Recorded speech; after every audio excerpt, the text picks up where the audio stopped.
এপিচিচিৰ সভাপতি ভূপেন বৰা ভাৰ্চেছ বিজেপিৰ সভাপতি ভৱেশ কলিতা দুইজনৰ মাজত যদি আমি তুলনা কৰি চাওঁ তেতিয়াহ'লে দেখা পাম যে ভূপেন বৰাৰ কিছু শিকিব লগা আছে কাৰণ দল চলাই যোৱাৰ ক্ষেত্ৰত ভূপেন বৰাতকৈ ভৱেশ কলিতা যথেষ্ট আগবাঢ়ি আছে কাৰণ আপোনালোকে জানে যে ভূপেন বৰা সভাপতি থাকোঁতে বহুকেইজন কংগ্ৰেছী নেতাই যেটো বিজেপিত যোগদান কৰিলে এক নম্বৰ এটা মাইনাছ পইণ্ট হৈছে ভূপেন বৰা এটো এটা দুই নম্বৰ মাইনাছ পইণ্টটো হৈছে যে টিকেট প্ৰদান কৰাৰ ক্ষেত্ৰত ভূপেন বৰা কিছু অনভিজ্ঞ বুলি ক'লেও ভুল কোৱা নহ'ব কাৰণ দুৰ্বল প্ৰাৰ্থী পক্ষেপ কৰা কথাটো যেটো তীব্ৰ চৰ্চা কৰিছিলে কংগ্ৰেছ দলৰ মাজত মানে কংগ্ৰেছ দলৰ বহুখিনি নেতাই ইতিমধ্যে কৈছিলে যে দুৰ্বল প্ৰাৰ্থী পক্ষেপ কৰাৰ কাৰণে এবাৰ কংগ্ৰেছ দলটো হৰাৰ সম্ভাৱনাটো বেছি তিন নম্বৰটো মাইনাছ পইণ্ট হৈছে যে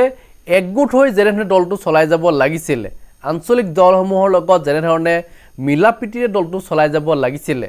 সেই দলটো চলাই যোৱাৰ ক্ষেত্ৰত কিছু ব্যৰ্থ হৈছে কাৰণ আপোনালোকে জানে যে মাত্ৰ এজেপিৰ এগৰাকী প্ৰাৰ্থীয়ে যেটো এবাৰ প্ৰাৰ্থিত্ব লাভ কৰিলে ইমানখিনি প্ৰাৰ্থী থকাৰ পিছতো মানে অসম জাতীয় পৰিষদৰ কেইবাগৰাকীও প্ৰাৰ্থী আছিলে তেওঁলোকক নিৰ্বাচন নকৰি মাত্ৰ এজনহে প্ৰাৰ্থী নিৰ্বাচন কৰাক লৈ যি আঞ্চলিক দলসমূহৰ এটা খুব আছিল গতিকে হেতু এটা মাইনাছ পইণ্ট এটা আছে যাৰ কাৰণে 2026 কাৰণে ভূপেন বৰাই দলটো চলাই যোৱাৰ ক্ষেত্ৰত কিছু হয়তো ব্যৰ্থ হোৱাৰ সম্ভাৱনা আছে কাৰণ ইতিমধ্যে আপোনালোকে জানে যে 4 জুনৰ পিছতে যদিহে কংগ্ৰেছে ভবামতে এখন লাভ নকৰে অৰ্থাৎ 5খনতকৈ যদি কম এখন লাভ কৰে ধৰক 3খন 2খন এনেকুৱা ধৰণৰ যদি এখন লাভ কৰে তেতিয়া হলে কিন্তু কংগ্ৰেছৰ বহু নেতাই বিজেপিত যোগদান কৰিব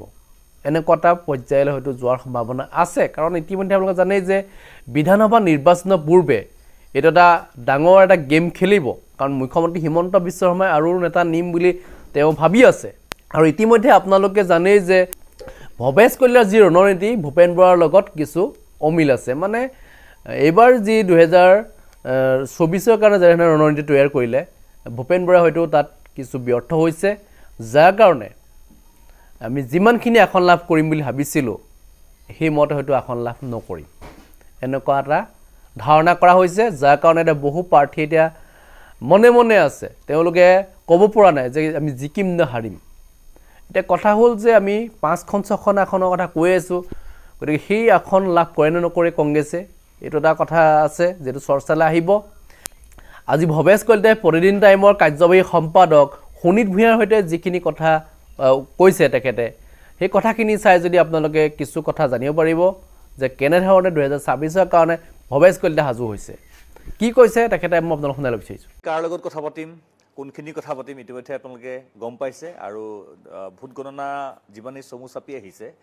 সিমানে আমাৰ ৰাজ্যৰে হওক বা দেশৰে হওক ৰাজনৈতিক প্ৰেক্ষাপট অতি আকৰ্ষণীয় হৈ গৈ আছে শেষ পৰ্যায়ৰ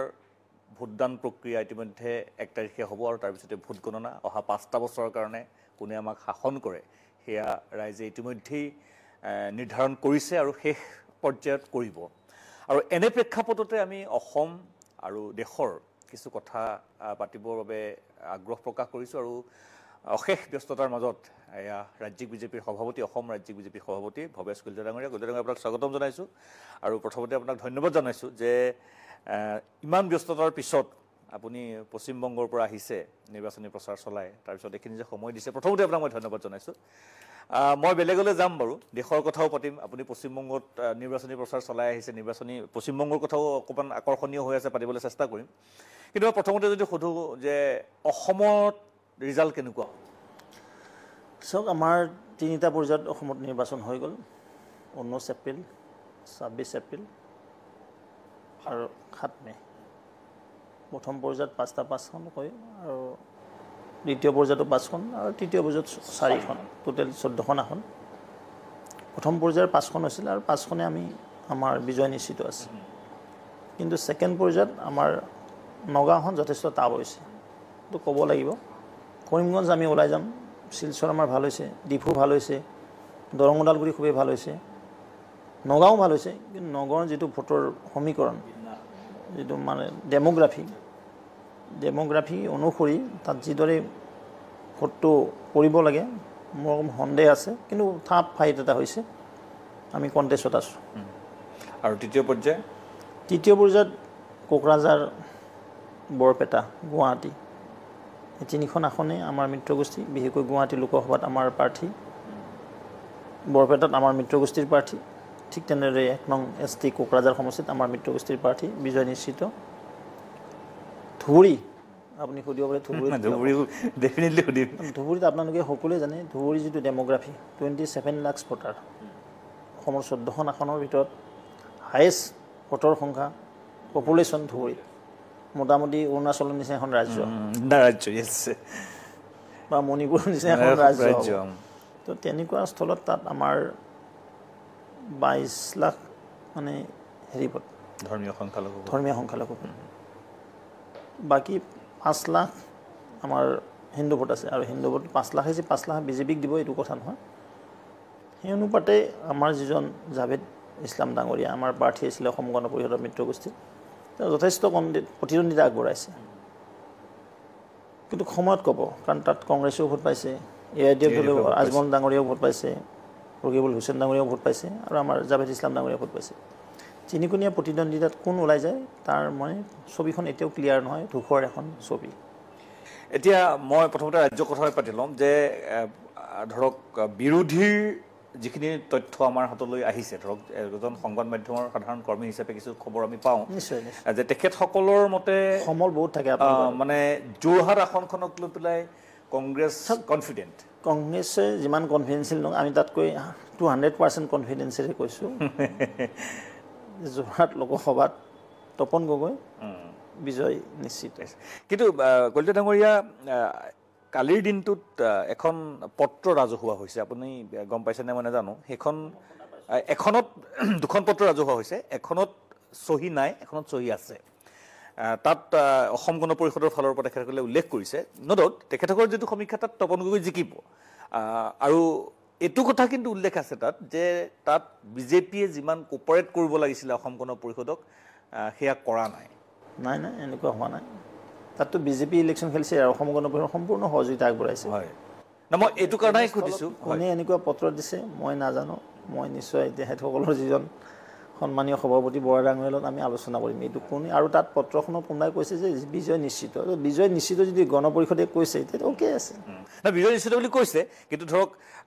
এইটোও সমান্তৰালভাৱে কৈছে যদি বিজেপি আৰু AGP যদি খুব মানে বণ্ডিঙত কাম কৰিলেহেঁতেন এটা বিশাল ব্যৱধানত জয় হ'লহেঁতেন, এতিয়া ব্যৱধানটো কমিব। জিত লাগেতো, জিতৰ কাৰণে খেলিছে ইলেকশ্যন, জিত হ'ব। আৰু কৰিমগঞ্জ ভাল হৈছে, খুবেই ভাল হৈছে, তাত ভোটৰ বিভাজন হৈছে আৰু আমাক সংখ্যালঘু ৰাইজে তাত ভোট দিছে। কংগ্ৰেছ টু চাম এক্সটেণ্ট গুৱাহাটীক লৈ পেলাই অলপ আশাবাদী। চব গুৱাহাটীত আমাৰ যি বিশাল বাহিনী, মই এইটো নাপাবো কংগ্ৰেছে যে ক'ৰবাত আহিব পাৰিব লাইনত। গুৱাহাটীৰ বিজয় আমাৰ বিজুলী কলিতা আমাৰ মেথি বাইদেউ বিজয় নিশ্চিত আছে। 3 লাখতকৈ অধিক ভোটত মই মিনিমাম কৈছোঁ 4 লাখো হৈ যাব পাৰে, কিন্তু 3 লাখৰ তলত নাযায়। এইটো কিন্তু 4 তাৰিখৰ দিনা ওলাব। য়েছ, আপুনি একদম লিখি থৈ দিয়ক। ভূঞা ডাঙৰীয়া আজি লিখি থওক, আজি হ'ল 29 তাৰিখ, মাজত মাত্ৰ 3টা দিন আছে, 3-4টা দিন আছে। এতিয়া মই যদি অকণমান কলিতা ডাঙৰীয়া, মই আকৌ ৰাজ্যলৈ ঘূৰি আহিম বা বিজেপিৰ কিছু কথা সুধিব লগা আছে, অকণমান নিৰ্বাচনী কথাখিনিকে পাতি লওঁ। এইবাৰ 400 পাৰ আপোনালোকৰ, আমাৰ এটা লক্ষ্য থাকে, ভাৰতীয় জনতা পাৰ্টীৰ ৰাষ্ট্ৰীয় নেতৃত্বই, আমাৰ পাৰ্লিমেণ্টাৰী বোৰ্ড, আমাৰ কোৰ কমিটি, প্ৰমুখ্যে আমাৰ সন্মানীয় প্ৰধানমন্ত্ৰী নৰেন্দ্ৰ মোদী ডাঙৰীয়া, আমাৰ ৰাষ্ট্ৰীয় সভাপতি জগত প্ৰসাদ নাড্ডা ডাঙৰীয়া, প্ৰাক্তন ৰাষ্ট্ৰীয় সভাপতি আমাৰ গৃহমন্ত্ৰী অমিত শ্বাহ ডাঙৰীয়া, লগতে প্ৰাক্তন ৰাষ্ট্ৰীয় সভাপতি প্ৰতিৰক্ষা মন্ত্ৰী ৰাজনাথ সিং ডাঙৰীয়া, এইকেইজন বৰিষ্ঠ নেতাৰ নেতৃত্বত আমাৰ দিল্লীত যে সভা হৈছিলে, এই সভাতে আমাৰ টাৰ্গেট এটা লৈছিলে যে আপকি বাৰ 400 পাৰ। নিশ্চিতভাৱে 400 চিটলৈ লক্ষ্যৰে আমি নিৰ্বাচনটো অৱতীৰ্ণ হৈছোঁ, আৰু ভাৰতীয় জনতা পাৰ্টি অকলে 370। আপুনি সুধিব পাৰে 370 কি কাৰণে ল'লে? ডেফিনেটলি সুধিমেই, কাৰণ আৰ্টিকল 370ৰ কাৰণে ডক্টৰ শ্যামাপ্ৰসাদ মুখাৰ্জীয়ে জীৱন দান দিছে, আত্মবলিদান দিছে, যে কাশ্মীৰত 2জন প্ৰধান, 2খন সংবিধান, আৰু দুখন পতাকা নচলে এই নাৰা দি তেখেতে তাত ৰহস্যজনকভাৱে যে 23 জুনত মৃত্যু হৈছিলে আৰু তেখেতক কণ্ট্ৰিবিউশ্যন দিয়াৰ কাৰণে তেখেতৰ মৃত্যুক যিদৰে ৰাষ্ট্ৰৰ কাৰণে তেখেতে সমৰ্পণ কৰিলে ৰাষ্ট্ৰৰ কাৰণে তেওঁ বলিদান দিলে এই বলিদান হিচাপে পাৰ্টীয়ে এইবাৰ সিদ্ধান্ত লৈছে যে আমি তেখেতক স্মৰণ কৰি শ্ৰদ্ধা কৰি নমন কৰি আমি ভাৰতীয় জনতা পাৰ্টী অকলে 370 আসন উৎসৰ্গিত কৰিম তেখেতৰ কনফিডেণ্ট 370 হ'ব আৰু আমাৰ মিত্ৰগোষ্ঠী যি আমাৰ এলায়েন্স পাৰ্টি আছে সকলো মিলাই আমি লক্ষ্য স্থিৰ কৰিছিলোঁ আপ কি বাৰ 400 বাৰ কিন্তু আপোনালোকৰ নেতা আমাৰ সকলোৰে প্ৰধানমন্ত্ৰী নৰেন্দ্ৰ মোদী ডাঙৰীয়াই আজিৰ পৰা 4-5 দিন আগত এটা ৰাষ্ট্ৰীয় সংবাদ মাধ্যমত সাক্ষাৎকাৰ দিছিলে তেখেতে কিন্তু এই ধৰণে যেন কথাটো এষ্টাব্লিছ কৰিবলৈ চাইছিল যে 400 পাৰটোতো আমি কমেই কিন্তু বিৰোধীটো তাৰ পিছতে দৌৰি থাকিলে বেলেগটো কোনো কথা নহ'ল 400 পাব নে 400 নাপাব নে বেলেগ কিবা কাম মানে এই ধৰণৰ নেৰেটিভ এটা কৰি দিয়াটো বিজেপি এটা ষ্ট্ৰেটেজি নেকি আচলতে চাওক ষ্ট্ৰেটেজি মানে যেতিয়া আমাৰ ঘৰৰ ল'ৰাজনে পঢ়ে তাক কি কোৱা হয় তুমি ফাৰ্ষ্ট ডিভিজন ল'বই লাগিব ভালকৈ পঢ়িব লাগিব 90% পাবই লাগিব ল'ৰাজনে 90% নাপালেও 85ৰ ওচৰা-ওচৰি গুচি যায় কাৰণ সকলোৰে জীৱনৰ এটা টাৰ্গেট থাকে প্ৰতিটো ৰাজনৈতিক দলৰ এটা টাৰ্গেট থাকে এটা টাৰ্গেট এচিভ কৰাৰ কাৰণে এছাইনমেণ্ট হিচাপে আমি কাম কৰোঁ মানে আমাৰ অসমত আমি 14খন লোকসভা 14খন আমি ফ্ৰম দ্য ভেৰি বিগিনিং গৈ আছোঁ যে 12+ মিছনেৰে আমি এইবেলি নামিছোঁ এটা মিছন এটা ভিছন এটা গ'ল থাকিব লাগিব VMG বুলি কয় without mission without vision without goal we can't success in case of individual in case of organisation institution other activities আৰু এটা কথা মই যদি আপোনাক এনেকৈ সোধোঁ যে বিশেষকৈ 2014 চনৰ পৰা আমি বিজেপিৰ নিৰ্বাচনী খেলাৰ যিটো কৌশল যদি অকণমান আমি চাওঁ 2014 হওক 2016 হওক 2019 হওক বা 21 হওক বা 24 হওক আগৰ বিজেপি বা অন্য পাৰ্টি আৰু এতিয়াৰ বিজেপিৰ মাজত কিছুমান পাৰ্থক্য আমি দেখা পাওঁ বিজেপি নাই পাৰ্থক্য ডিফাৰেঞ্চ একো নাই এতিয়া আমি দল ডাঙৰ হ'লোঁ আমাৰ কামবিলাক এছাইনমেণ্ট হিচাপে হয় এতিয়া আমি শাসনত আছোঁ 2014 আগত আমি কেইবাখন ৰাজ্যত শাসন আছিলে সৰ্বভাৰতীয় স্তৰত আমি অসমতো শাসন নাছিলোঁৱেই 14ত মোদী ডাঙৰীয়া যেতিয়া পুনৰবাৰ মানে আমাৰ গুজৰাটৰ পৰা আহি তেখেতে মুখ্যমন্ত্ৰী পদত আহি প্ৰধানমন্ত্ৰী পদত অধিষ্ঠিত হ'ল আৰু যেতিয়া হ'ল গোটেই মোটামুটি উত্তৰ ভাৰত গোটেই গেৰুৱাময় হৈ গ'ল নৰ্থ ইষ্ট গেৰুৱাময় হ'ল ত্ৰিপুৰাত আমাৰ চৰকাৰ হ'ল অসমত চৰকাৰ হ'ল অৰুণাচলত হ'ল মণিপুৰত হ'ল বেংগলত হোৱা নাই যিটো বেংগলত আমাৰ সংখ্যা বাঢ়িল বিধানসভাত আমি লিডাৰ অপজিশ্যনৰ হেৰি পালোঁ দায়িত্ব পালোঁ ঠিক তেনেকুৱা পৰিৱেশত বা কৰ্ণাটকত আমাৰ আকৌ চৰকাৰ হৈছিলে এইবাৰ গ'লেও আমি এলপি তাত আছোঁ তো তেনেকুৱা সৰ্ববেশী সৰ্বগ্ৰাসী সৰ্বস্পৰ্শী হ'ল দলটো যে সকলো জাতি জনগোষ্ঠীক সমাহিত কৰি সকলো ধৰ্মৰ মানুহক সমাহিত কৰি দলটো আগবাঢ়ি গ'ল আৰু শাসনটো ঠিক তেনে আগবাঢ়ি গৈছিলে আৰু সেইকাৰণে মোদী ডাঙৰীয়াই এটা নাৰা দিলে এটা মহামন্ত্ৰ তেওঁ আওৰালে যে সবকা সাথ সবকা বিকাশ সবকা বিশ্বাস সবকা প্ৰয়াস ইয়াতে সকলোকে সমাহিত কৰি ইয়াত জাত পাত ধৰ্ম একো নাই আমি ভাৰতবৰ্ষৰ নাগৰিক হিচাপে এই দেশৰ জনগণক আগবঢ়াই নিব লাগিব আৰু সেই মানসিকতে মোদী ডাঙৰীয়াই যোৱা 10 বছৰে কাম কৰিলে আৰু সেইকাৰণে আপুনি কৈছে এইবাৰ যে সংখ্যালঘু ৰাইজে ভোট দিলে মোদী ডাঙৰীয়াই কোনো সংখ্যাগুৰু ৰাজনীতি কৰা নাই তেওঁ দেশৰ নাগৰিক জনতা জনাৰ্দন বুলি কৈছে যে সকলোকে সমাহিত কৰি এক ইনক্লুচিভ ডেভেলপমেণ্ট কৰিছে যিবিলাক তেওঁ জনকল্যাণমুখী আঁচনি লৈছিল যেনে জনধন যোজনাৰ পৰা আয়ুষ্মান ভাৰতৰ কাৰ্ডলৈকে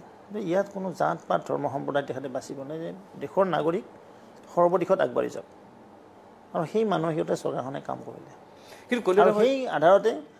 দলৰো যিমান নিৰ্বাচন হয় আমি কালেক্টিভ লিডাৰশ্বিপত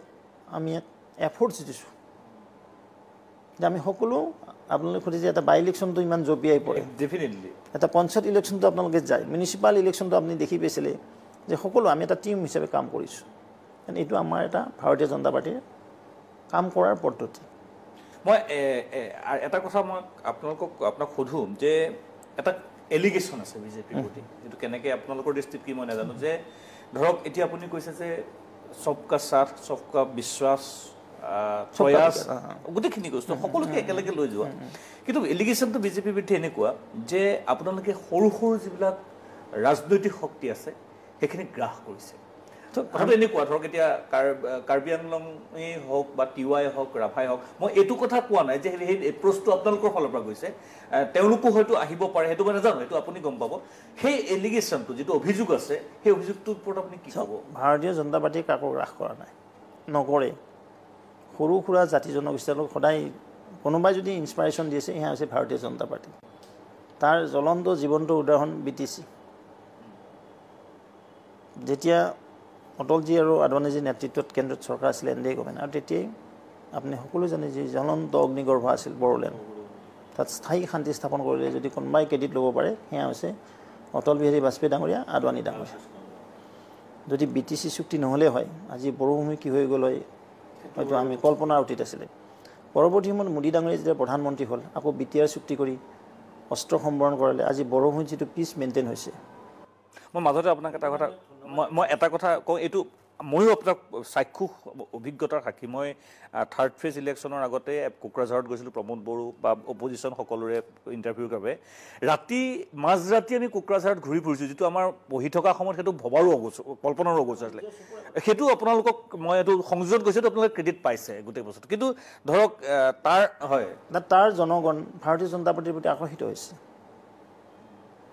ভাৰতীয় জনতা পাৰ্টিৰ BTCত আমি MLA পাইছোঁ আমি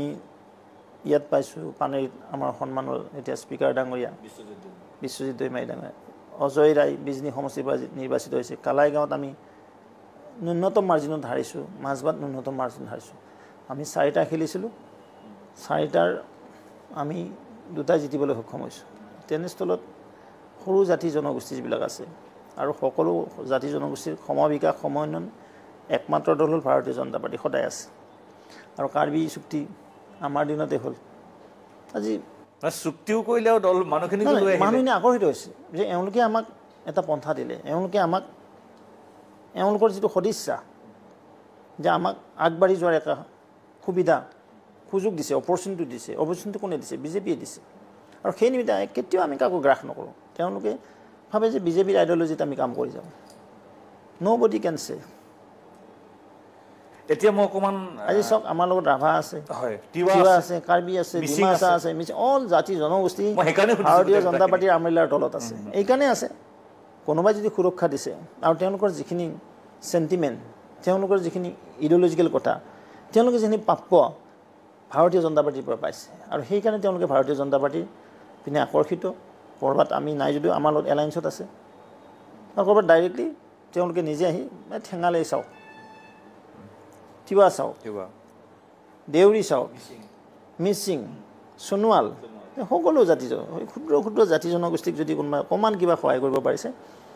মোদীজী কৰিছে আমাৰ মাননীয় মুখ্যমন্ত্ৰী ডাঙৰীয়াই কৰিছে আৰু সেই সংবাদমেলখন মই চাইছিলোঁ আৰু হয়তো অসমৰ বহুজনে চাইছে তাত আপুনি ভয়ংকৰ কিছুমান অভিযোগ উত্থাপন কৰিছে আৰু সেই অভিযোগখিনি মই এইটোৱে জানিব বিচাৰিছোঁ যে আচলতে আপুনি কি দেখিলে একচুৱেলি গণতন্ত্ৰ হ'ল বিশেষকৈ ভাৰতবৰ্ষ মানে আমাৰ পৃথিৱীৰ ভিতৰত আমি ৱৰ্ল্ডৰ ভিতৰত আমি মাদাৰলেণ্ড বুলি কওঁ মাদাৰ অফ ডেমক্ৰেচি ইণ্ডিয়া যে মাদাৰ অফ ডেমক্ৰেচি কিন্তু গণতন্ত্ৰৰ মাতৃভূমি হয় আমাৰে চুবুৰীয়া ৰাজ্য বেংগলৰ যিটো ছবি এইটোতো তাততো ডেমক্ৰেচি নাই তো ডেমক্ৰেচিত কৈছে যে ৰাইজে ৰজা ৰাইজে যি কয় সেয়ে হ'ব সেইকাৰণে জনাদেশ বুলি কয় যে জনাদেশ আমি মানি লৈছোঁ বুলি কয় তাত যিটো নিৰ্বাচন হয় বা অন্যান্য এক্টিভিটি পোষ্ট নিৰ্বাচন বা প্ৰি নিৰ্বাচন তাত যিটো মানে কাৰবাৰ চলি আছে চুবুৰীয়া ৰাজ্য হৈছে আমি সঁচাই দুখিত ব্যথিত মই ভবা নাছিলোঁ প্ৰমাণ পাইছোঁ মই নিজে প্ৰমাণ পাইছোঁ মই চাক্ষুষ মোৰ প্ৰমাণ আপোনালোকে যদি কেতিয়াবা সুবিধা পায় নিৰ্বাচনী বতৰত আপোনালোকে যাব যে বেংগলত কি ঘটি আছে what is happening in case of West Bengal কেনেকুৱা ধৰণৰ ঘটনা তাত কোনো দলৰ তাত হেৰি নাই বিশেষকৈ ভাৰতীয় জনতা পাৰ্টিক ডাইৰেক্ট এনিমি হিচাপে তেওঁলোকে ব্যৱহাৰ কৰে শত্ৰুতাৰ আৰু একদম হিংসুক ক্ৰুৱেলিটি বোলা শব্দটো যে কয় তেওঁলোকে অন্য পলিটিকেল পাৰ্টিক সভা সমিতি পাতিব নিদিয়ে অন্য পলিটিকেল পাৰ্টিয়ে সভা সমিতি পাতিলে সেইখন সভাৰ পাৰ্মিশ্যন দিয়া নহয় প্লাছ গাড়ী ব্যৱহাৰ কৰিলে সেই গাড়ী ড্ৰাইভাৰজনক এৰেষ্ট কৰে যিখন হোটেলত মানুহখিনি থকা যায় সেই হোটেলত যায় ৰেড চলায় সেই হোটেলত যায় মালিকক কয় এওঁলোকক হোটেল চিফ্ট কৰিব লাগে এওঁলোকে হোটেলৰ পৰা মানে এৰিব লাগে লেটাৰ ইছ্যু কৰক নহ'লে প্ৰি অকুপাইড কৰে হোটেলখন তেওঁলোকে বুক কৰি লয় প্লাছ নিৰ্বাচন দিনাখন ভোট দিব গ'লে ভোটটো আগতীয়াকৈ দি থৈ দিয়ে যে আপুনি ভোট দিব আহিছে তো আপুনি তৃণমূলকে ভোট দিব তো আমি দিয়া দিছে তুমি যাইতে পাৰে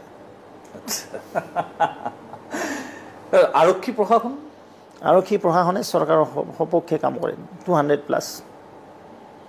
কাৰণ মই নিজে পাইছোঁ এজনী নামটো মই নকওঁ মিডিয়া যোগে ক'লে বেয়া হ'ব এটা কেছ মানে নোৱাৰি ক'ব আৰু অবৰ্ণনীয় তে পুলিচ যে আছে তাত মই নাভাবোঁ মানে নেই বোলা বস্তুটো বিগ জিৰ' বেংগলৰ ক্ষেত্ৰত তাত ডেম'ক্ৰেচি কিদৰে বাচি আছে ডেম'ক্ৰেচি নাই তাত ব্যুৰ'ক্ৰেচি ফেচিবাদ আৰু চৰি শাসন যদি চলি আছে বেংগলত চলি আছে মমতা দিদি আৰু তেওঁৰ ভতিজাৰ নেতৃত্বত তাৰপিছতো আপোনালোকে যুঁজ দিছে আমি জনতা কিন্তু ইয়াৰ পৰা যথেষ্টখিনি গৈছে কাৰ্যকৰ্তা পলাই থাকিবলৈ তাত তাৰ পৰা কাৰ্যকৰ্তা এইবাৰ লোকসভাৰ নিৰ্বাচন পিছতো লাগিব আকৌ পলাই আহিব লাগিব নহ'লে মাৰি পেলাব দোকান জ্বলাই দিয়ে তেওঁ যি ব্যৱসায় থাকে ব্যৱসায় জ্বলাই দিয়ে নহ'লে মাৰ্ডাৰ কৰি তেওঁৰ ল'ৰাটো নি তেওঁলোকৰ গেটত পেলাই দিয়ে যাৰ ঘৰত ল'ৰা বিজেপি কাৰ্যকৰ্তা হয় তো তেনেকুৱাই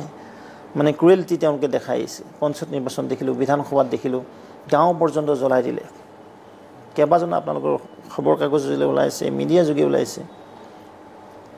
আৰু এই গোটেইখিনি কথা মই বেংগলৰ মানে সংবাদ মাধ্যমক আহ্বান জনাম আপোনালোকে কথাখিনি হাইলাইট কৰিব লাগে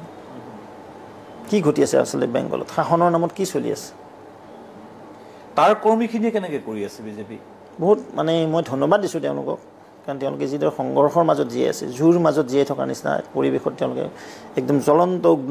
অগ্নিপিণ্ড যিটো কয় জ্বলন্ত অগ্নিপিণ্ডৰ মাজত বিজেপিৰ কাৰ্যকৰ্তাই তাত কাম কৰি আছে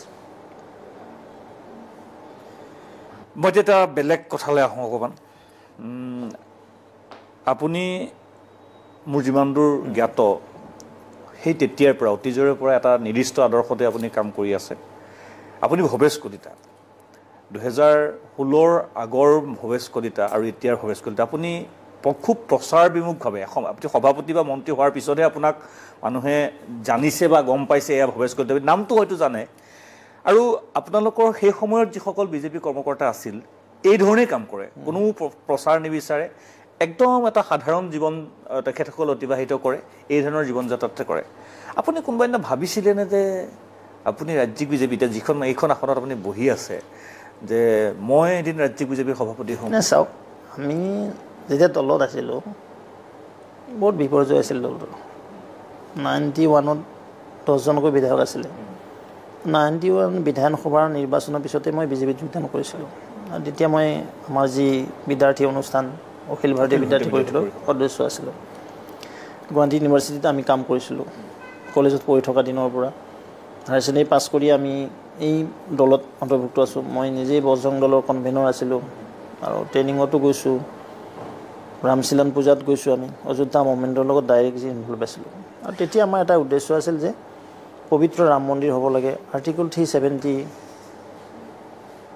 উঠিব লাগে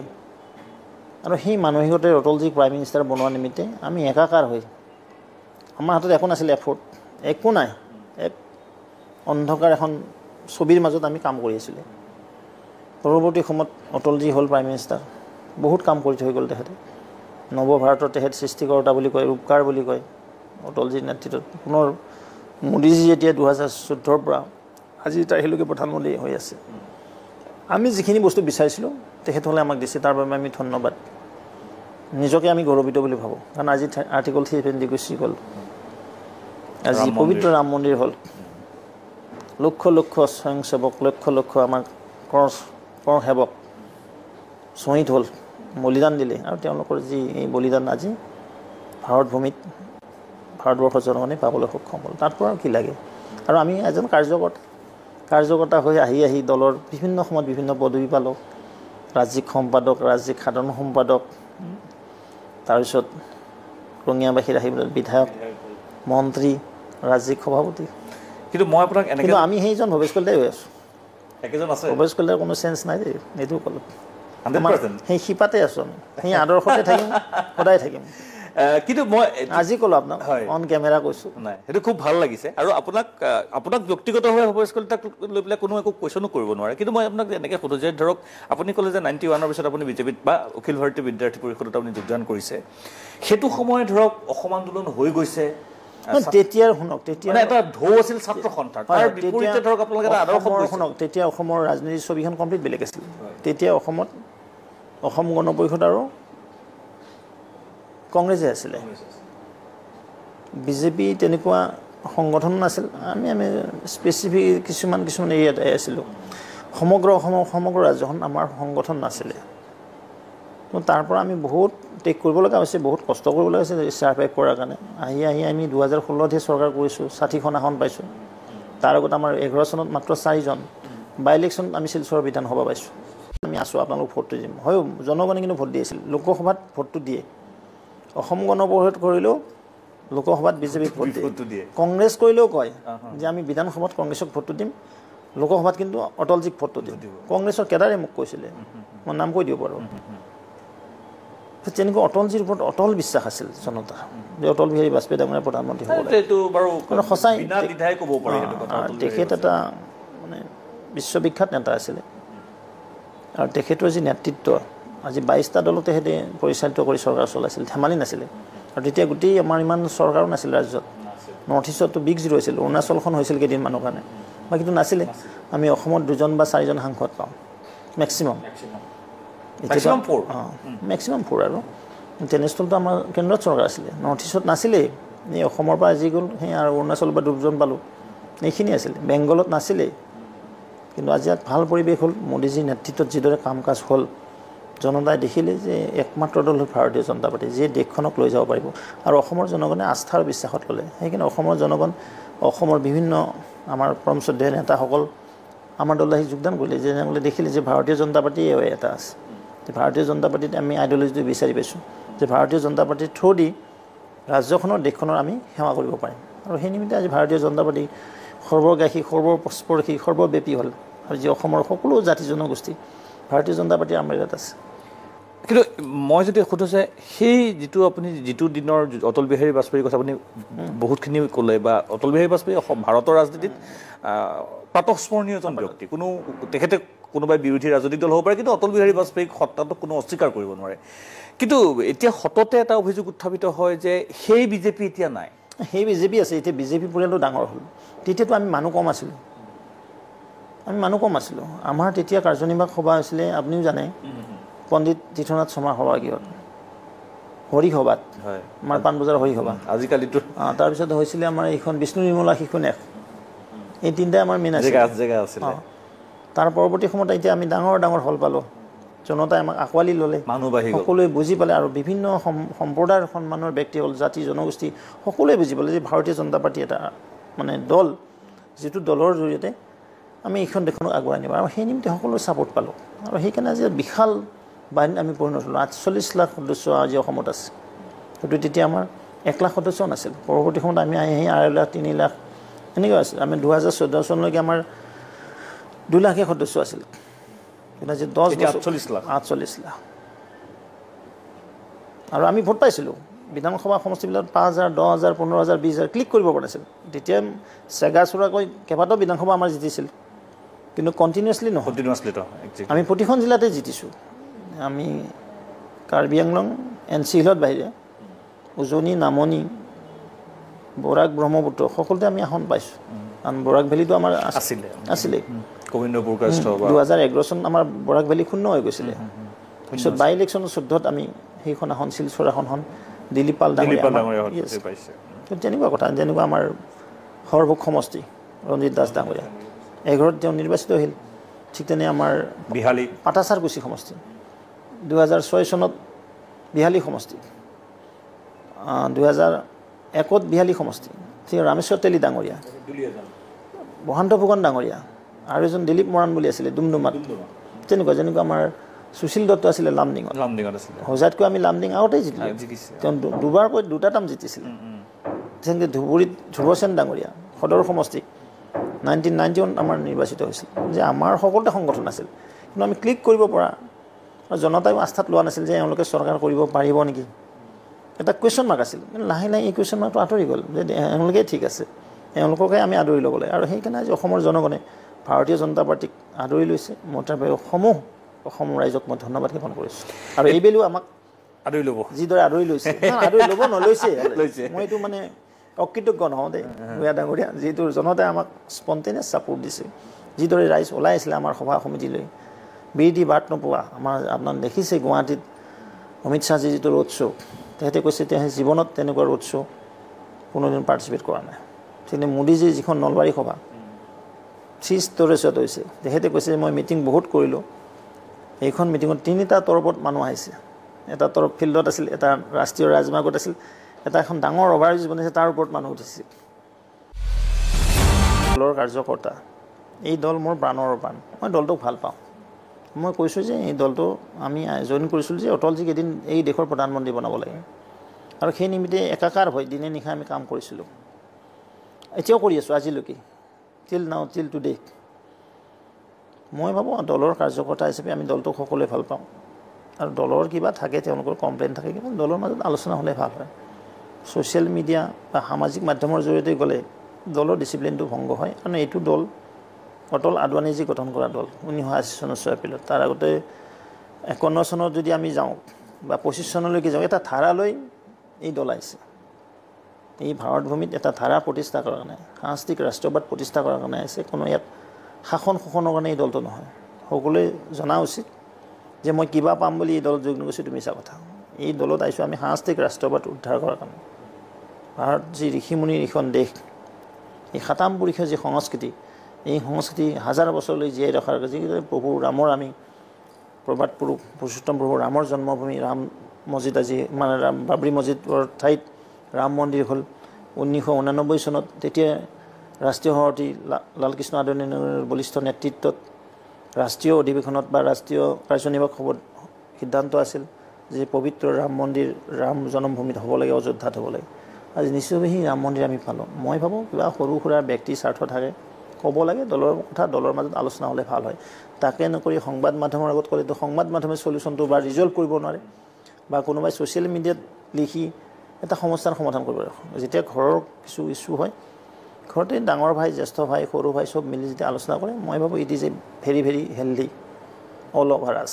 হ'বনে অনাগত সময়ত ধৰক এইবিলাক আপোনালোকৰ কাৰণ অশোক শৰ্মাই মই লাষ্ট কৈছোঁ আৰু নকওঁ আৰু এইটো কথা এই দল যে আপোনাক বাৰে বাৰে জনাইছে আপুনি ব্যৱস্থা গ্ৰহণ কৰা নাই বুলি তেখেতে কৈছে অশোক শৰ্মাই উল্লেখ কৰিছে চাওক অশোক শৰ্মাই নিৰ্বাচন দিনে যিটো কথা কৈ দিলে লাখ লাখ কাৰ্যকৰ্তাই দলৰ কাৰণে কাম কৰি আছে যদি সঁচাই তেওঁ দলক ভাল পায় দলৰ সিদ্ধান্তক মানিব লাগে আপোনালোক সমসাময়িক দুইজন নিশ্চয় তেওঁ মোৰ কত ডাঙৰ বয়সত ডাঙৰ কিন্তু পাৰ্টিত আমি একেলগে 1-2 বছৰ পৰে তেওঁ জিনিয়ৰ হ'ব পাৰে এইটো নাজানিম কাৰণ তেওঁ নলবাৰীত কাম কৰিছিল আমি কামৰূপত কাম কৰিছিলোঁ মই এটা যদি ধৰক এতিয়া আপোনাৰ লগত মই কথা পাতি আছোঁ আমি সৰুৰ পৰা যিটো ভাৰতীয় জনতা পাৰ্টীৰ দল বা ভাৰতীয় জনতা পাৰ্টীৰ নেতাসকলক আমি দেখি আহিছোঁ তেখেতসকলক বেয়া পাবলগীয়া কোনো কথা নাথাকে আপোনালোকৰ সেইসকল নেতাৰ কথা কৈছোঁ মই 2014 চনৰ আগৰ পৰিৱেশটোৰ কথা আকৌ বাৰে বাৰে এইটো কাৰণে উলিয়াইছোঁ কিছু কথা মই খোলাকৈ পাতিব বিচাৰিছোঁ যে আপোনালোকৰ প্ৰকাশভংগীয়ে হওক আপোনালোকৰ কথা কোৱাৰ ধৰণেই হওক আপোনালোকৰ থকাৰ ষ্টাইলেই হওক অতি সাধাৰণ মই একদম খোলাকৈ কৈছোঁ অতি সাধাৰণ বা আপোনালোকে কেতিয়াও মই শব্দটোতকৈ আমি আপোনালোকে বেছি গুৰুত্ব দিয়ে কিন্তু কলিতা ডাঙৰীয়া আপুনি স্বীকাৰ কৰে নকৰে মই নাজানো এইটো কথা নুসুধিলে আপোনাক মোৰ অলপ সাক্ষাৎকাৰটো আধৰুৱা হ'ব এতিয়া কিন্তু মই প্ৰথম শ্ৰেণীৰ নেতাসকলৰ কথা নকওঁ তেখেতসকলটো বাৰু নিজৰ কামত ব্যস্ত হৈ আছে কিছুমান ধৰক বহুত ডাঙৰ হৈছে পাৰ্টিটো আপুনি প্ৰতিটো ক্ষেত্ৰ আপুনি পাৰ্চনেলি আপুনি মনিটৰ কৰিব নোৱাৰে সেইটো সঁচা কথা কিন্তু কিছুমান এই পাবত গজা মানুহ আপোনালোকৰ দললৈ আহিছে আৰু আহি পেলাই এনেকুৱা কিছুমান ধাৰণা দিবলৈ লৈছে যে তেওঁই গোটেই পৃথিৱীখনৰ গোটেই ভাৰতীয় জনতা পাৰ্টিৰ হৰ্তা কৰ্তা বিধাতা তেওঁই এইটো মফচলি অঞ্চলবিলাকত হৈ আছে এই বস্তুটো অকণমান নিয়ন্ত্ৰণ কৰিব নোৱাৰি নাই শুনক এইটো আমাৰ তেওঁলোকৰ দলটোক তেওঁলোকে অধ্যয়ন কৰা নাই ভাৰতীয় জনতা সেইটোকে কৈছোঁ যে ভাৰতীয় জনতা পাৰ্টি কি কাৰণেই ভাৰতীয় জনতা পাৰ্টি এই ভাৰত ভূমিত গঠন হ'ল অটলজী আদৱানীজীয়ে 1980 চনৰ 6 এপ্ৰিলত কিয় ভাৰতীয় জনতা পাৰ্টি গঠন কৰিলে আপুনি এটা বাক্য কৈছিলে পাৰ্টি উইথ ডিফাৰেঞ্চ য়েছ আৰু 1951 চনত ডক্টৰ শ্যামাপ্ৰসাদ মুখাৰ্জী পণ্ডিত দীনদয়াল উপাধ্যায় অটল বিহাৰী বাজপেয়ী ডাঙৰীয়া কুশাভাউ ঠাকৰে নানাজী দেশমুখ এখেতসকলে বা সুন্দৰ সিং ভাণ্ডাৰী এখেতসকলে জনসংঘ গঠন কৰিছিল জনসংঘৰ আহি জনতা পাৰ্টি হ'ল 1977ত তাৰপিছত ভাৰতীয় জনতা পাৰ্টি হ'ল 80ত এই ধাৰাটো কি কাৰণে ক'ৰ পৰা আহিল এই কথাটো তেওঁলোকে অধ্যয়ন কৰাটো মই ভাবোঁ খুবেই প্ৰয়োজন আছে আৰু তেতিয়া গোটেই জল পটপট হ'ব তেওঁলোকে জানিব একচুৱেলি ভাৰতীয় জনতা পাৰ্টি কি হয়তো কিছুমানে আহিছে ভাবিছে অন্য পলিটিকেল পাৰ্টিৰ নিচিনা মই সেইকাৰণে আপোনাক কথাটো কৈছোঁ যে পাৰ্টিৰ ডিফাৰেঞ্চ কি এই ডিফাৰেঞ্চটো তেওঁলোকে জনা দৰকাৰ আৰু তেতিয়া মই ভাবোঁ এইবিলাক সৰু সুৰা কথা মই শব্দটো কিন্তু আমি বুলি ক'ব কাৰণ আপোনাৰ মুখত কেতিয়াও মই এই বস্তুটো আমাৰ দলৰ হ'ল এটাই কথা যে ৰাষ্ট্ৰ প্ৰধান nation first party second person third যে মোতকৈ মোৰ দল উৰ্ধত দলতকৈ মোৰ দেশ উৰ্ধত দেশৰ কাৰণে আমি এটা দল ভাৰতীয় জনতা পাৰ্টি আৰু মই এজন সেই দলৰ কাৰ্যকৰ্তা এই কথাটো যেতিয়া সকলোৱে চিন্তা চৰ্চা কৰিব নিশ্চয় এইবিলাক কথা মনৰ পৰা আঁতৰি যাব আপুনি যিটো কথা মোক পইণ্ট আউট কৰি দিলে ডেফিনেটলি যে মই বৰ একচুৱেলি বিজেপিত মই বৰটো নাখাতে আমি সকলোৱে মিলি কাম কৰোঁ বাছ সেইটোৱে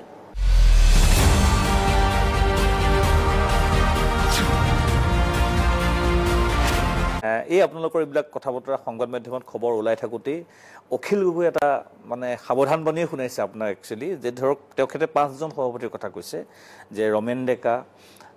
ৰঞ্জিত দত্ত ৰাজেন গোহাঁই সিদ্ধাৰ্থ ভট্টাচাৰ্যী আৰু ৰঞ্জিত দাস এই 5জন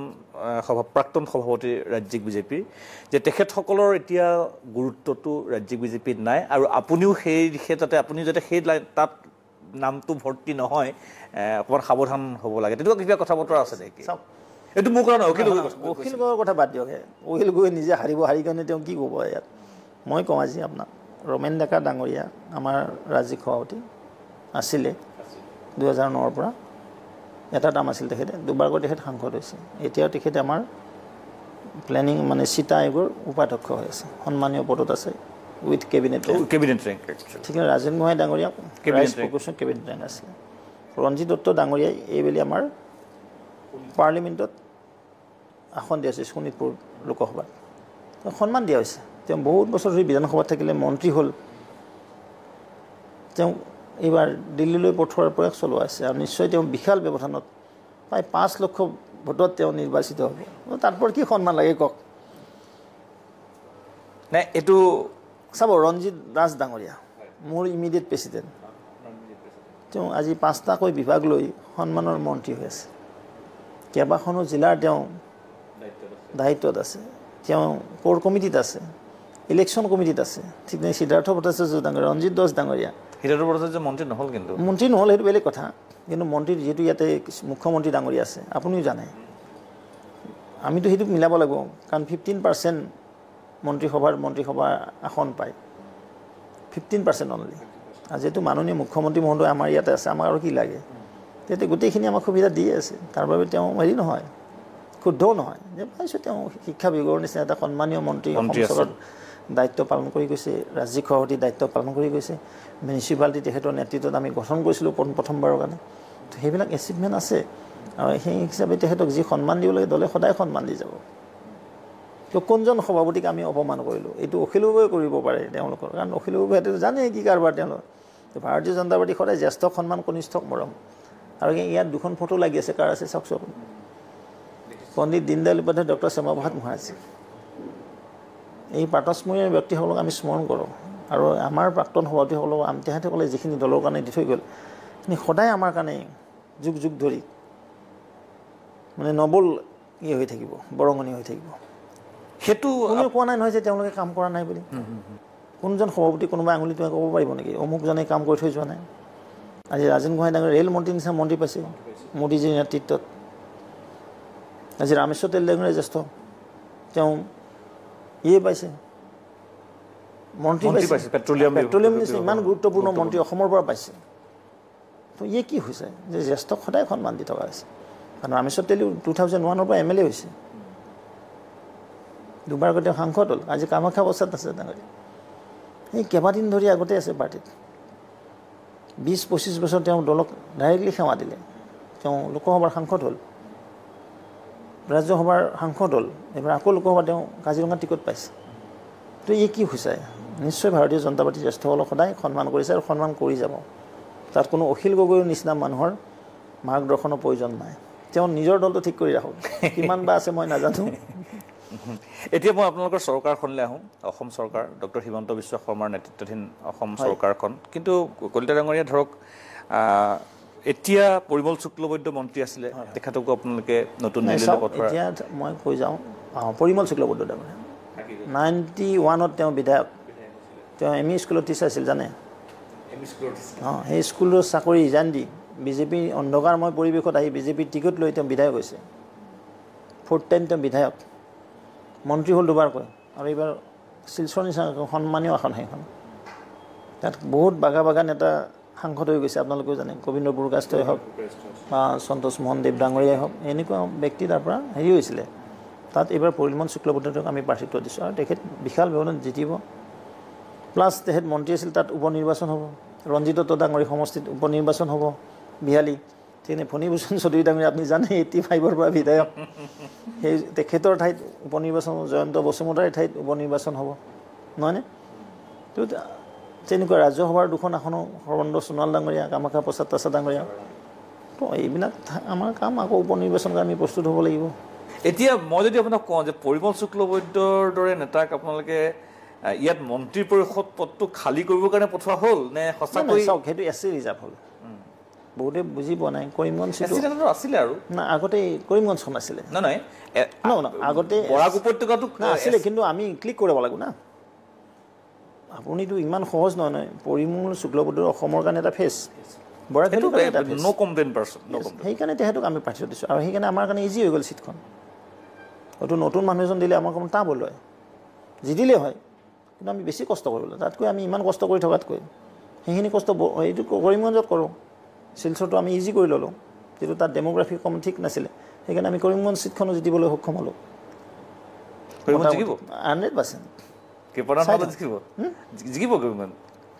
ধৰক তেখেতৰ 3 বছৰীয়া কাৰ্যকাল মানে 3টা বছৰ কমপ্লিট কৰিলে আমি 2016 পৰা সত্তা পালোঁ 21ত তেখেতে মানে আমাৰ ডক্টৰ হিমন্ত বিশ্ব শৰ্মা ডাঙৰীয়া মুখ্যমন্ত্ৰী হ'ল আগত সৰ্বানন্দ সোণোৱাল ডাঙৰীয়া আছিল এতিয়া ৰাজ্যখন যিদৰে আগবাঢ়ি গৈছে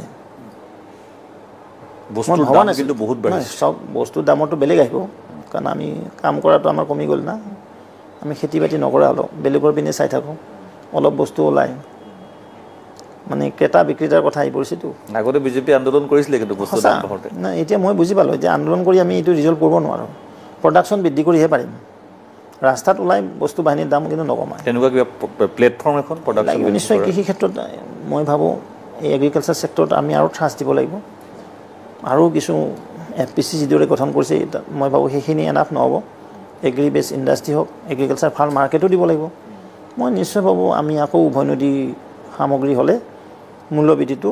কিছু নহয় কিছু মানে অকণমান লাঘৱ কৰিব পৰা যাব পাৰে মেবি এতিয়া ধৰক আজি মুখ্যমন্ত্ৰী ডাঙৰীয়া নেতৃত্বত আজি ধৰক অসমখনত যিটো হৈছে তামোলপুৰত মেডিকেল কলেজ হ'ল কোনো ভবা নাছিলে বহুত চৰকাৰ আহিল আজি নলবাৰী মেডিকেল কলেজত কাম আৰম্ভ হৈছে ঠিক তেনে আজি অসমত 23খন মেডিকেল কলেজ 10খনকৈ কেঞ্চাৰ হস্পিটেল কেঞ্চাৰৰ হাব হৈ গ'ল মানে ইন কেছ অফ মানে ট্ৰিটমেণ্ট এইটো ধেমালি কথা নহয় লগলৈ আমাৰ ইয়াত যিটো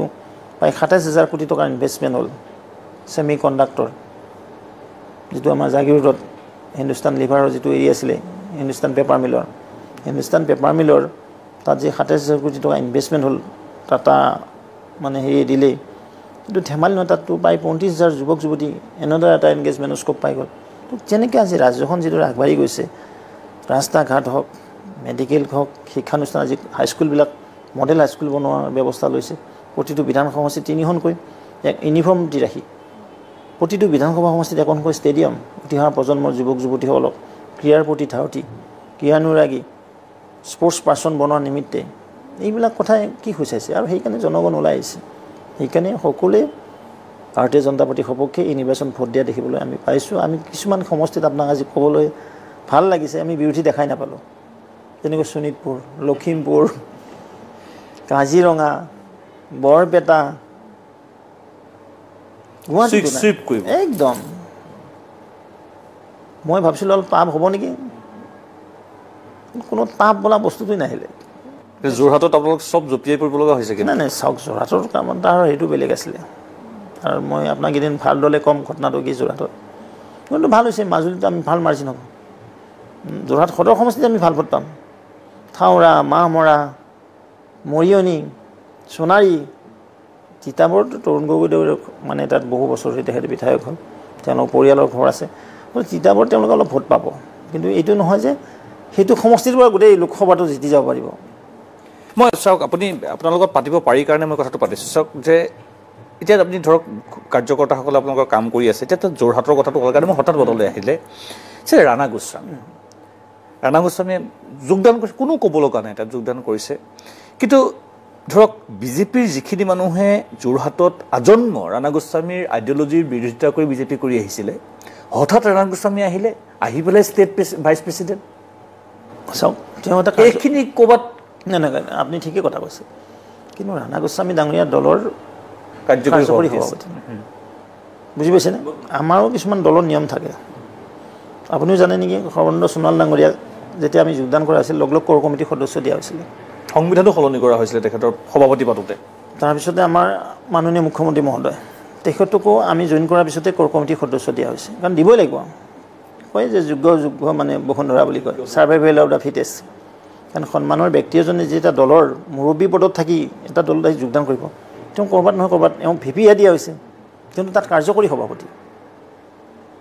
ৱৰ্কিং প্ৰেচিডেণ্টৰ ইমিডিয়েট, কিন্তু ভিপিটো বহুত বেলেগ প্ৰট'কল, আপুনিও জানে। নাই, মই প্ৰশ্নটো ৰাইজৰ মাজত চৰ্চা চলিছে কাৰণে মই আপোনালৈ তেওঁ এখন তেতিয়া মানুহখিনি এনকাৰেজ হ'ব যে হয় যে বিজেপিত নি তেওঁলোকক নি ক'ৰবাত থৈ দিছে, নহয় আমি কাম কৰাৰ কাৰণে লগাইছোঁ। এইটো বেলেগ ধৰণে তাক ব্যাখ্যা কৰিব নালাগে। সৃষ্টি নহ'বনে? অসন্তুষ্টি নহয়, সকলোৰ কাৰণে, সকলো কাৰ্যকৰ্তাৰ কাৰণে কাম, সকলো কাৰ্যক্ৰমৰ কাৰণে কাৰ্যকৰ্তা। ভাৰতীয় জনতা পাৰ্টি তেনেকেই আজি পৰিচালিত হৈ আছে। মই যদি এনেকৈও কওঁ যে বিজেপি এতিয়া অসমত অকলে নিৰ্বাচন খেলিব পৰাকৈ এটা স্বয়ংসম্পূৰ্ণ দল হয়, কিন্তু এলায়েন্স পলিটিক্স থাকিব। আমি যিটো 2016 পৰা এটা মিত্ৰতাৰ আবদ্ধত আছোঁ, আৰু এই মিত্ৰতাটো মই বিচাৰোঁ ভাৰতীয় জনতা পাৰ্টিৰ প্ৰেচিডেন্সিটো কণ্টিনিউ হৈ থাকিব। ৰামধনু সদৃশ যিটো আমাৰ মিত্ৰতা বুলি কৈছে, এইটো থাকিব লাগে অসমৰ স্বাৰ্থত, বৃহত্তৰ অসমীয়া জাতিৰ স্বাৰ্থত। অসমৰ স্বাৰ্থত নে ভোট বিভাজন? বৃহত্তৰ অসমীয়া জাতিৰ স্বাৰ্থত। আজি বড়োভূমিত আমি সকলোকে সমাহিত কৰি আমাৰ চৰকাৰ, বোকাখাত কলিয়াবৰত আপোনালোকে সংগঠন নকৰিব নেকি? কৰিম, কিয় নকৰিম? মই তাত মিটিং কৰিব গৈছোঁ, বোকাখাততো গৈছোঁ, কলিয়াবৰতো মই নিজেই, কোকৰাঝাৰতো গৈছোঁ। আমি সংগঠন কৰিলেহে তেওঁলোক শক্তিশালী থাকিব, তেওঁলোকে সংগঠন কৰিলেহে আমি শক্তিশালী থাকিম। এইটো নহয় যে ভাৰতীয় জনতা পাৰ্টি থাকিলেহে যে অসম গৰ্বত থাকিব, বা সেইটো নহয়। ভাৰতীয় জনতা পাৰ্টিয়ে কাম কৰিব লাগিব। কেশৱ মহন্ত ডাঙৰীয়াৰ সমষ্টিটো আমি কাম কৰিব লাগিব, অতুল বৰা ডাঙৰীয়াটো সমষ্টিটো কাম কৰিব লাগিব, প্ৰমোদ বৰা ডাঙৰীয়াৰ সমষ্টিটো কাম কৰিব, তেতিয়া আমি তেওঁলোকক সহায় কৰিব পাৰিম। যদি তাত যদি আমি একোৱে নাথাকোঁ, আমি যদি তেওঁলোক ইলেকশ্যন একো সহায় কৰি দিব নোৱাৰোঁ, আমি শক্তিশালী হোৱা মানে মিত্ৰ শক্তিশালী হোৱা, মিত্ৰ শক্তিশালী মানে হোৱা মানে আমি শক্তিশালী হোৱা। অসম গণ পৰিষদ শক্তিশালী মানে বিজেপি শক্তিশালী, বিজেপি শক্তিশালী মানে UBPL শক্তিশালী, UBPL শক্তিশালী মানে বিজেপি শক্তিশালী। এই মানসিকতা আমি মিত্ৰতাত থাকিব লাগিব। ভেৰি মেচিয়ৰ্ড এনচাৰ, মানুহজনেই মেচিয়ৰ্ড বাৰু আপুনি। এতিয়া ধৰক আপুনি 2016 চনৰ পৰা বিধায়ক আছিলে, মন্ত্ৰী আছিলে, আৰু এতিয়া সভাপতি। আপুনি মন্ত্ৰী হিচাপে মুখ্যমন্ত্ৰী বেলেগক পাইছিলে, তেখেত সৰ্বানন্দ সোণোৱাল, আৰু এতিয়া সভাপতি হিচাপে আপুনি মুখ্যমন্ত্ৰী পাইছে ডক্টৰ হিমন্ত বিশ্ব শৰ্মা। দুয়োজনেই যথেষ্ট শক্তিশালী ৰাজনীতিক। সৰ্বানন্দ সোণোৱাল এতিয়া যথেষ্ট গুৰুত্বপূৰ্ণ দপ্তৰৰ কেন্দ্ৰীয় মন্ত্ৰী। ভৱেশ কলিতা ব্যক্তিগতভাৱে কাৰ অনুৰাগী? মই বিজেপিৰ মানুহ হ'লেও এজনটো বিজেপিৰ কাৰ্যকৰ্তা। ধৰক অটল বিহাৰী বাজপেয়ীক প্ৰধানমন্ত্ৰী কৰিবলৈ আপোনালোকে মানে মই এইটো কোৱা নাই, আপুনি এইটো ডাইৰেক্ট এনচাৰটো নিদিয়ে বুলি মই জানো, হ'লেও কাম কৰাৰ ধৰণবিলাক কেনেকুৱা? বিজেপি কাৰ্যকৰ্তা। সৰ্বানন্দ সোণোৱাল ডাঙৰীয়াৰ কাম কৰাৰ তালিকাও বেলেগ আছিলে, আৰু হিমন্ত বিশ্ব শৰ্মা ডাঙৰীয়াৰ কাম কৰাৰ তালিকাও বেলেগ। সকলো মানুহৰ কাম কৰাৰ বেলেগ বেলেগ থাকে, ষ্টাইলটো বেলেগ বেলেগ থাকে। মই এইটোৱে ক'ম। আৰু এখেতে ক'ম আৰু অলপ স্পীডি, ফাষ্ট। সেইকাৰণে ফাষ্ট ৰয়িং ষ্টেজ হিচাপে লৈ যাবলৈ সক্ষম হৈছে। এতিয়া আপুনি মন্ত্ৰী হিচাপে কাৰ্যনিৰ্বাহ কৰিছিলে, এতিয়া বিভাগ চলাইছিলে, ৰাজ্যখন চলাইছিলে, ৰাজ্যখনৰ এতিয়া আপুনি দলটো চলাই আছে। আপুনি কোনটো কামত বেছি এনজয় কৰিছে, মন্ত্ৰী হিচাপে নে সভাপতি হিচাপে? মন্ত্ৰীটো বেলেগ বস্তু হয়। মন্ত্ৰীটো এটা বিভাগ থাকে, তাত চিফ ইঞ্জিনিয়াৰ থাকিব, নহ'লে ডাইৰেক্টৰ থাকিব, এডিশ্যনেল চিফ থাকিব, আপোনাৰ ছেক্ৰেটাৰী থাকিব, কমিশ্যনাৰ থাকিব, তলৰ বাগৰা অফিচাৰবিলাক থাকিব। ইয়াত হ'ল আমি কাৰ্যকৰ্তা। আমি টেবুলো পাৰিব লাগিব, মানুহ মাতিব লাগিব, ভাষণো দিব লাগিব, মানুহ নহ'লে গালিও খাব লাগিব। ইয়াৰ কাম কৰাৰ ষ্টাইলটো হ'ল বেলেগ, কাৰণ ইয়াত হ'ল অৰ্গেনাইজাৰ। আপুনি কোনটো এনজয় কৰিছে বেছিকৈ? চব সংগঠন কৰিও মজা আছে জনতাৰ মাজত, আৰু চৰকাৰ থাকিও জনতাক সেৱা দিব পাৰি। কাৰোবাৰ কিবা অভাৱ আছে, নীডটো পূৰণ কৰি দিব পাৰি, কিন্তু সংগঠনে নীডটো পূৰণ কৰি দিব নোৱাৰে। সংগঠন হ'লে আমি সংগঠন একত্ৰিত কৰা, আমি বুথ চাব লাগিব, মণ্ডল চাব লাগিব, জিলা চাব লাগিব, মৰ্চা চাব লাগিব, সকলোকে আনিব লাগিব। ক'ত আমাৰ মানুহ কম আছে, তাত আমি কোন ধৰণৰ মানুহ জইন কৰাই লৈ সেইটো গেপ মাৰিব পাৰোঁ, এইটো বেলেগ বস্তু। সংগঠন থাকিলেহে চৰকাৰ থাকে, সংগঠন থাকিলে বিধায়ক দিব, বিধায়ক থাকিলে চৰকাৰ হ'ব। সংগঠন থাকিলে সাংসদ থাকিব, সাংসদ থাকিলে কেন্দ্ৰত চৰকাৰ থাকিব, কিন্তু ভেটিটো হ'ল সংগঠন। কিন্তু আপোনালোকৰ সংগঠন কৰিবলৈ যাওঁতে আপোনালোকে সাংগঠনিক আপোনালোকৰ যিটো মটো আছিলে, ধৰক কট্টৰ এটা মটো আছিলে আপোনালোকৰ, ক'ৰবাত নিৰ্বাচনৰ ভোটৰ হেৰিত ক'ৰবাত সেইটো ফ্লেক্সিবল হৈ যায় নেকি? কেতিয়াও হোৱা নাই, কেতিয়াও নহয়। না আপোনালোকৰ মুখেৰে নহয়, বেলেগ নেতাৰ মুখে দেখোঁ। আমি আইডিয়লজিখনক স্থান কাল পাত্ৰ ভেদে আমি ভাষণবিলাক অলপ বেলেগ ধৰণে দিব লগা হয়। স্থান কাল পাত্ৰ যিটো কৈছে, স্থানটো আমি চাই ল'ব লাগিব। এতিয়া উইথ ডিউ চিটুৱেশ্যন নিৰ্বাচন শেষ হৈ গ'ল, শেষ হ'লে আৰু কাউণ্টিং হ'ব, তাৰপিছত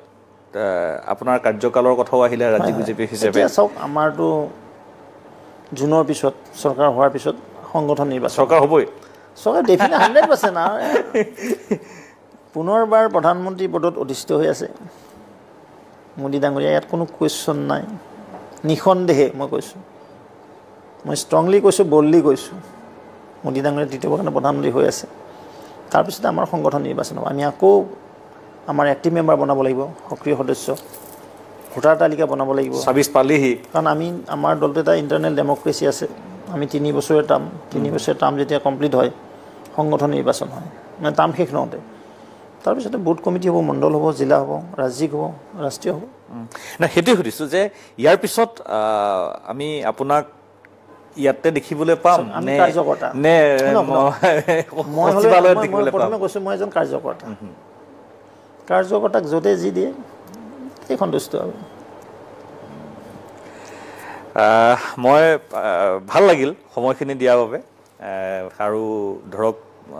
হৈ যাওক চৰক, আপুনি কোৱা মতে যদি কামবিলাক হৈ যায় বা নহ'লেও আমি মাজে সময়ে এনেকৈ লগ পাই থাকিম। আৰু বহুত দিন আপোনালোক বহিব ডেফিনেটলি মানে বহুত বেয়া লাগিছিলে কথাখিনি, মানে বহুত দিনৰ পৰা লাগি সময়খিনি সময় সুবিধাটো মিলিছে। আৰু মই এটা কথাই আপোনাক অনুৰোধ জনাম, ধৰক এই যে আমি ধৰক আজি আপোনাৰ কাৰ্যালয়লৈ আহিলোঁ, আৰু মই যিমান দূৰ মোৰ জ্ঞাত যে পূব ভাৰততে সম্ভৱতঃ এনেকুৱা ধৰণৰ এটা কাৰ্যালয় নাই, কিন্তু ভাৰতীয় জনতা পাৰ্টি হয়। কিন্তু এইটোৰ লগতে আমাৰ নিজৰ বাসভৱনটো নালাগে, আমাৰ পাৰ্টি কাৰ্যালয়টোহে লাগে। হয়, সময় আহিয়ে ভাল লাগিছে। আৰু কংগ্ৰেছৰ পিনে আপুনি চাব কিমান একদম অট্টালিকা আছে, ডাঙৰ অট্টালিকা, কিন্তু তেওঁলোকৰ পাৰ্টি অফিচটো কিমান হৈ থাকিল। খালি মই এটাই আশা কৰিম যাতে এই ধাৰাটো যাতে অব্যাহত থাকে। এইটোৱে কৈ ডিফাৰেঞ্চ। হয়, এই যে মই প্ৰথমে কৈছোঁ পাৰ্টিৰ ডিফাৰেঞ্চ, যে আপুনি বিভিন্ন ক্ষেত্ৰত ডিফাৰেঞ্চটো দেখিবলৈ পাব। মই এইটোৰ লগতে কৈছোঁ যে এইটো যাতে অব্যাহত থাকে, যদি মাজতে যদি ড্ৰপ পৰি যায় তেতিয়াহ'লে ভাল নালাগিব পাৰ্টিৰ ডিফাৰেঞ্চ। গতিকে সেইখিনি আপোনাক নেতৃত্ব দি আছে, আপোনাক নেতৃত্ব দিবলৈ ভগৱানে শক্তি দিয়ক, মই সেইটোৱেই ভগৱানৰ ওচৰত প্ৰাৰ্থনা কৰিম।